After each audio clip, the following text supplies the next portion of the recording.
السلام عليكم. النهاردة ان شاء الله هنعمل عصير خفيف كده. بنقول عليه عصير الموز بالشوكولاتة او ميلك شيك الموز بالشوكولاتة. المهم ان الاخر بيبقى طعمه حلو قوي. تعالوا بقى نسمي الله ونشوف هنعمل ايه. اول حاجة حابة ان انا ازوق الكوبايات اللي هصب فيها العصير. هجيب الكوباية معايا هنا صوص شوكولاتة، احط الكوباية كده، هتبقى معايا بالشكل ده.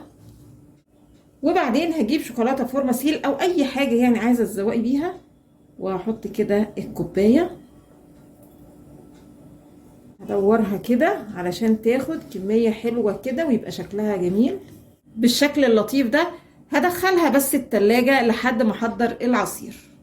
هنعمل بقى العصير. هنجيب الهاند بلندر او الخلاط، هنحط كده صباعين موز، كوبايتين لبن،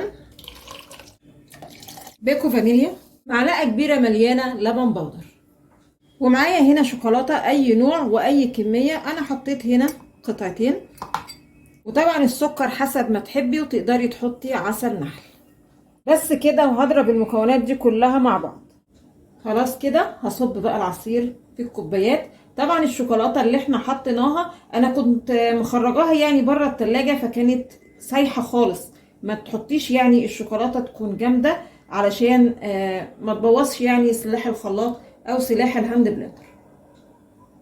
وده الشكل النهائي معانا لعصير الموز بالشوكولاتة.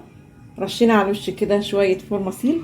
يا رب النهاردة وصفة العصير تكون عجبتكم، ولو عجبكم الفيديو فضلا الاشتراك في القناة.